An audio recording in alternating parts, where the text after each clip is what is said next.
We take from Fly-Carpin. Today I'm going to talk about the suspended dap for a really super hard tailing carp.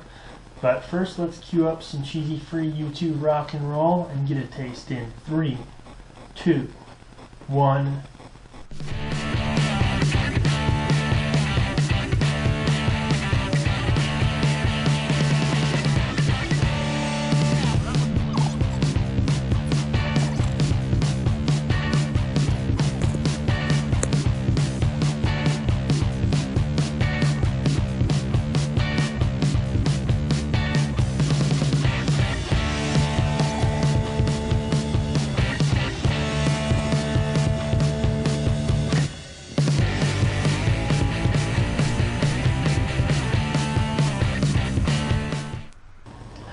So what was going on there is there was a carp underneath that rock, and he had his whole body underneath the rock, and just his tail was sticking out. And he was underneath that rock, and blah, blah, blah, he was just going crazy, absolutely crazy, tailing viciously. He was like a bulldog eating yogurt, or a white man eating... Yeah, I'm going to leave that one alone. Okay, so you got a couple of issues with a carp that's tailing that hard. First of all, they create a dust cloud around their face, and really they can't see your fly, alright?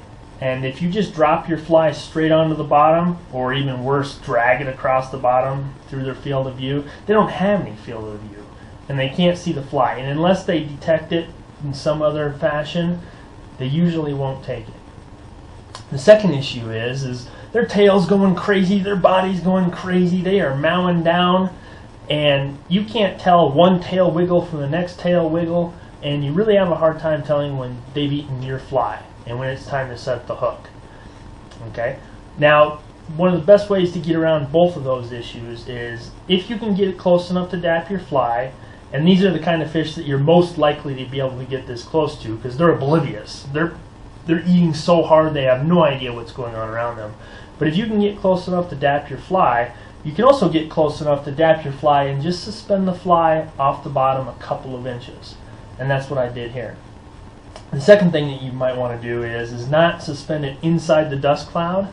Suspend it just on the edge of the dust cloud so that it creates a profile against the ambient light in the water. And that's the second thing that I did here. So the fish had its head underneath the rock. It's tailing, it's tailing, it's tailing, it's going crazy. I dropped the fly right next to the rock, and then I picked it up just a couple of inches off the bottom, and then I just left it. Alright? So what that does is, first, it makes it easier for the carp to detect the fly, and second of all, a really interesting thing happens when a carp takes a fly that's suspended just a couple inches off the bottom. They grab that fly and they pound it to the bottom. I don't know why they do that, but they do it every time. And what happens is you get a little tug and they set themselves pretty much every time. And just because our brains are wired correctly as fishermen, I suspect, when that rod goes ding, our arm goes bam, and you set the hook instantly. So you don't actually have to see the fish take the fly. And that's what happened here. I had the fly suspended right next to that rock. It was a couple inches off the ground, and I never saw the fish take the fly because he came out from underneath the rock, and as he was coming out, he ate it. But I felt it jerk down. I set the hook, fish on. The rest is history, and you've seen it. So that's the suspended dap. It's really useful. I think I caught about 10 to 15 fish with that technique this year, which would be, you know, somewhere around 8% of the fish that I caught, which is pretty good for one technique. Go ahead and give it a shot, and, you know, if you can get close enough, it can be really useful.